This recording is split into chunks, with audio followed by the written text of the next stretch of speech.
All right. Hello, geometry friends. We're on Unit 3. This is Lesson 1. We're going to talk about a couple new formulas and a new vocab word that comes from the medians of a triangle. And we'll review what a median is again. But first, we got to develop a couple new formulas that we're going to use throughout this entire unit and off and on the rest of the year. So what you need to do first is plot point P, plot point Y, and then draw segment PY as you see on my screen there. We are going to discover a new geometric coordinate formula using these 2 points based on your knowledge from algebra and how to find the slope of a line compared with Pythagorean theorem. So when we used to do the slope of a line and we did change in y over change in x, the formula asked you to do y2 minus y1 for slope divided by x2 minus x1. So given the 2 points P at -2, 2 and Y at 3, -1, use your knowledge from Algebra 1 to find the slope of the line by calculating the change in x. Now our Y2 value, the x2 value, the x value from our second point is the 3, and the x value from the first point is the -2. That's what those subscripts represent. The x value from the second point is x2, x value from the first point is x1, and then when you subtract the two of them, be careful that you are subtracting a negative. 3 minus a -2 is 5. Now let's do the change in y. The y value from our second point is -1. The y value from our first point is +2. When we do y2 minus y1, plug in our numbers, we get -3. So our slope would be -3 over 5, which you could see from the graph. We would go down 3 squares and then to the right 5 squares to get from point P to point Y. So here's what I want you to do. On your graph, find the coordinates that we will name point T to create a right triangle out of PY, with angle T being the 90-degree angle. So you are going to find a point that would make PY the hypotenuse of a right triangle. So find that and graph it. There are 2 possible points. So the point that I used is -2, -1. Another point that you could have used is 3, 2, up in the other corner. If you used a different point, that's okay. You can do everything with your numbers. There'll just be a little bit different substitutions for mine, but we'll get the same answer, same final result, so that'll be fine. All right, so using Pythagorean theorem, find the length of the hypotenuse. If you don't remember what the Pythagorean theorem it's right there in parentheses, a squared plus b squared equals c squared. The c squared is our hypotenuse. You can get the a and the b values by counting the length of the sides. PT is 3, YT is 5. 5 squared plus 3 squared makes it 25 plus 9. When you add those together, we get our hypotenuse length radical 34. Now, we want to explain why it is accurate to say that the a value that we used in the Pythagorean theorem could be found by doing x2 minus x1. And the b value that we found could be, the b value that we used could be found by doing y2 minus y1. So why is that true? Well, if you look at our diagram, x2 minus x1 is the distance from T to Y. And the y2 minus y1 is the distance from P to T. Now, when we did our slope calculations, y2 minus y1, this P to T came out negative because we were counting down. And then from T to Y was positive because we counted to the right. So the x2 minus x1 calculation gave us the length of ty without counting. And the y2 minus y1 gave us the length of PT without counting. So our A value in the Pythagorean theorem was 5, because we did 5 squared plus 3 squared. That came from x2 minus x1. And then the B value that we used of 3 squared is 9, came from y2 minus y1. Now the fact that we had a negative result for y2 minus y1 became irrelevant once we squared it in the Pythagorean theorem. So the fact that we counted down from P to T and had a negative result didn't influence our answer, because in the Pythagorean theorem we're going to square it. Two negatives multiply to be a positive anyways. So now let's take our Pythagorean theorem, a squared equals b squared, or a squared plus b squared equals c squared, and rewrite it in terms of c. So that means if we take our a squared plus b squared equals c squared, square root both sides, the square root undoes the c squared, leaving us c equals, and then we leave it as a squared plus b squared, all under the radical. So c by itself is equal to the square root of the sum a squared plus b squared. Now doing substitution, if a can be found by doing x2 minus x1 and b can be found by doing y2 minus y1, then we can substitute those into the Pythagorean theorem that we did, and we get c equals the square root of x2 minus x1 squared plus y2 minus y1 squared. This is essentially an extension of the Pythagorean theorem using coordinates from the graph to determine the a and b values. So we had y2 minus y1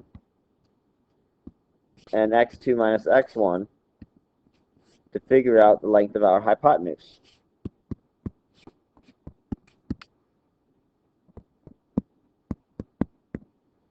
So this formula here is a coordinate formula used to find the length of a slanted line on a coordinate graph.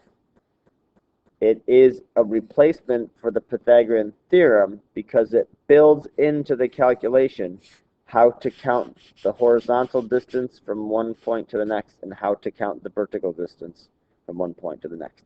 So in the calculation, this is a squared, this is the b squared, and that all equals c when you square root the whole thing. So let's give it a go.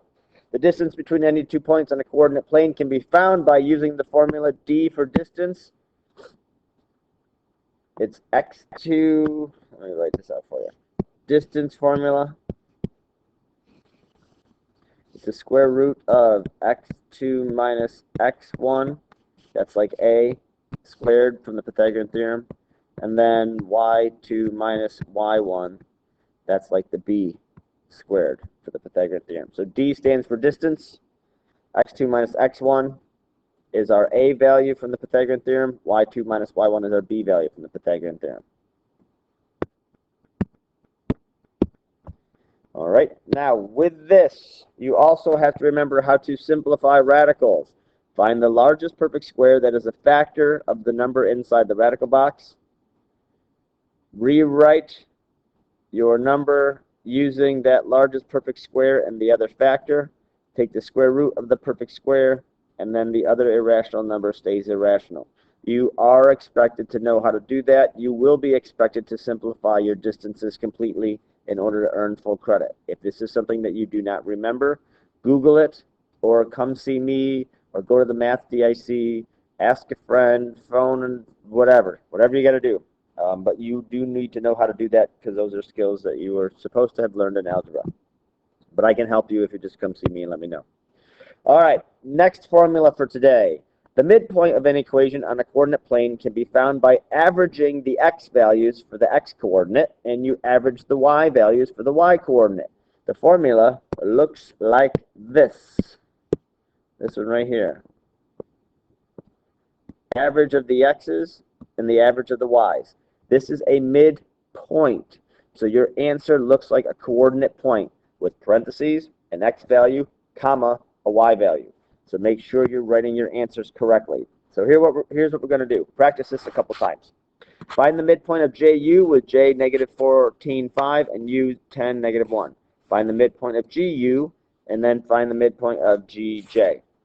I'll do one with you. To find the midpoint, you take and add the x values, divide by 2. That's how you find an average. You add the two numbers up, divide by the 2. So our x values are negative 10 plus 14 divided by 2. That leaves me with negative 4 divided by 2, which is negative 2. For the y values, you do 5 plus negative 1, which is the same thing as 5 minus 1, which is 4 divided by 2 again. So you average the x's. When you average the numbers, you add them and divide by 2. When you average the y values, you add them and divide by 2. Then you simplify and get your midpoint. So do the third one on your own, please. Pause it, do the midpoint, and let's make sure you did it right. All right, so now we have the three midpoints. On the graph at the bottom part of the page, plot J, U, and G, and then plot the three midpoints. So graph them all.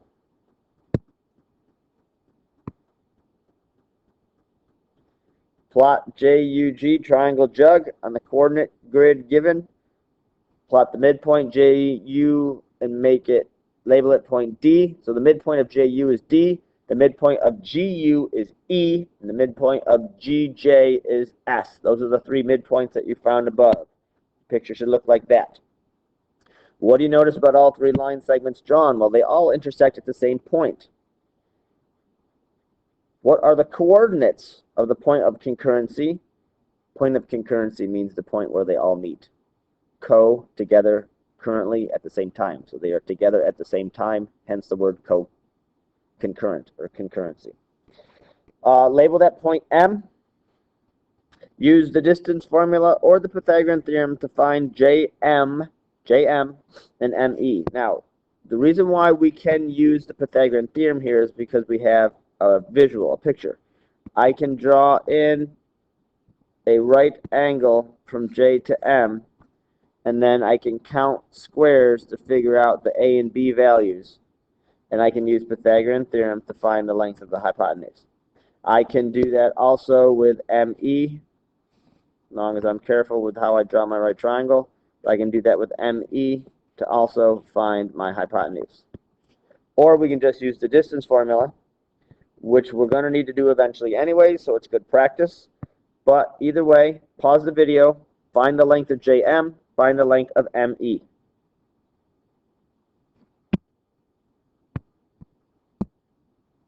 So what you should have is JM is 10 and ME is 5. So we are going to compare those numbers. JM is 10 and ME is 5. So that is something significant. That means the segment connecting a vertex of a triangle to the midpoint of the opposite side is called the median. We knew that. You were supposed to know that. We knew that from a little bit at the end of the last unit. Median goes from vertex to midpoint. Median goes from vertex to midpoint. Median goes from vertex to midpoint. So we did all three medians. The point where all three medians meet, the point of concurrency, that is called the centroid. Sounds like a robot, but it's called the centroid. The point of concurrency of the medians is called the centroid. There are some magical things that happen with the lengths when we have the centroid of a triangle, and you just discovered one of them with that little calculation that you did in the last page.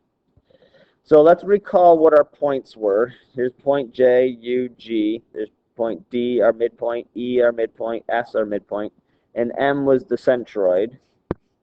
So we got some midpoints there. This one's the centroid. D, E, and S were the midpoints. And then J, U, and G were the vertices. So the calculation that we just finished, we found that JM was 10 and ME was 5. as long as M is the midpoint. So how do these two compare? Well, if you look at the length of JM, it is twice the length of ME. Or maybe your glass is half empty kind of person, and you notice that ME is half the length of JM. It works both ways because it's still the same values. What we're seeing here is the length of the full median, or I'm sorry, the length of the longer piece of the median is double the length of the shorter piece of the median. So when we go back and look at our picture, our median that goes from vertex to midpoint was cut into two sections by the centroid. The longer section is double the shorter section. Let's see if that holds true for the other ones. So now we're going to take a look at US. Now US is horizontal, so instead of doing our distance formula, or instead of doing Pythagorean theorem, we can just count boxes. So count M to S, and then U to M, and let's get some lengths.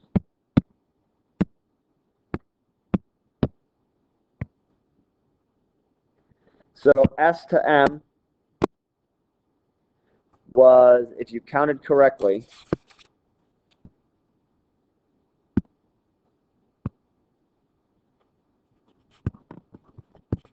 was 8, and then U to M, as you would guess, is double that, 16, which follows the pattern that we were just talking about, how the longer piece of the median is double the length of the shorter part of the same median. Okay? So for the first one we did, JM to ME, we had 10 and 5 for those two pieces. Longer piece is double the shorter piece. Now we have 16 and 8. The longer piece is double the shorter piece. So we can go through the calculation again for the third median of each one, but I think you can probably understand that we're going to have the same relationship there. If we go through the calculations, we're going to end up with GM, the longer piece, being 10, and MD, the shorter piece, is 5. Now, it's just coincidence that matches the other numbers that we've already talked about because I created an isosceles triangle. So the shorter piece along this one is 5. The longer piece, double that, is 10.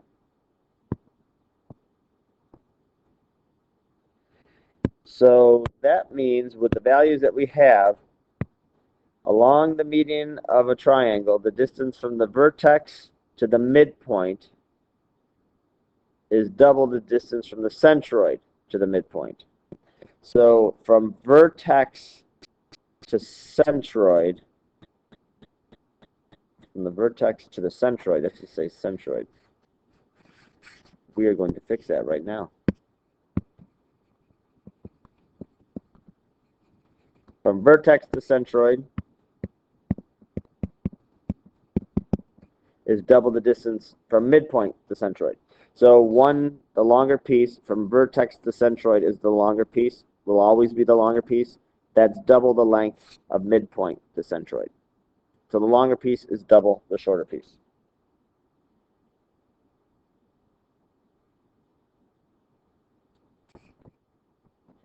So we had our lengths of longer piece 5, shorter piece 10, longer piece 16, shorter piece 8, longer piece 10, shorter piece 5.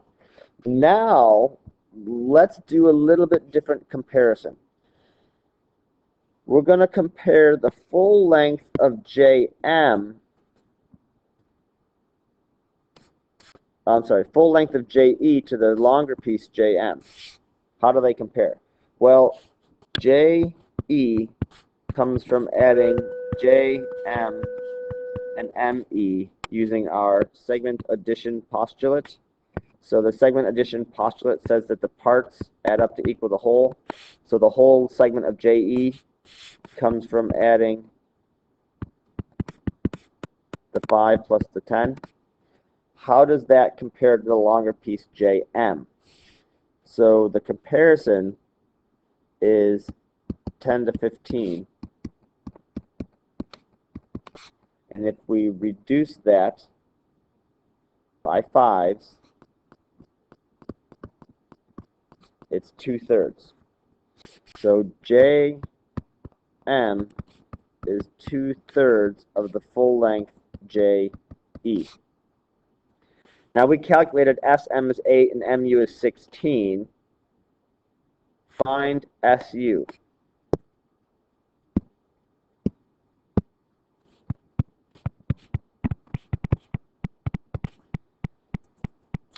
How does SM compare to SU? Well, SM is the shorter piece this time. That simplifies down to 1/3. So what are we noticing here?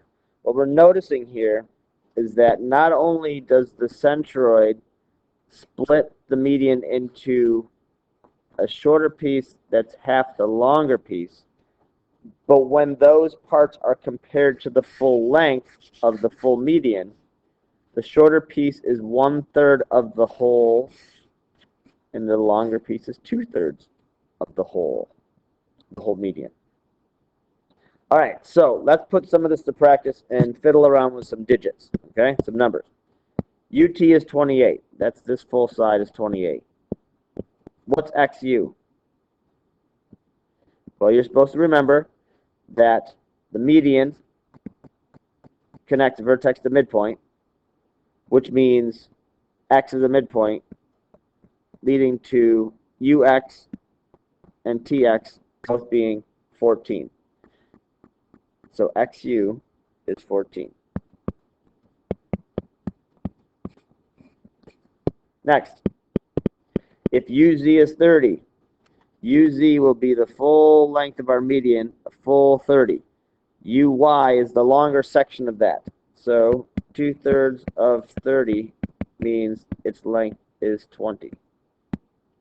And then if that part's 20, how long is YZ? Well, if the longer part's 20, the shorter piece is half of that, so that's 10. And then what happens if YW is 8, YW is the shorter piece here. If that's 8, then what's the longer piece? TY. Well, if the shorter piece is 8, the longer piece is double that of 16. That means the whole length would be 24 if you just add the two parts together.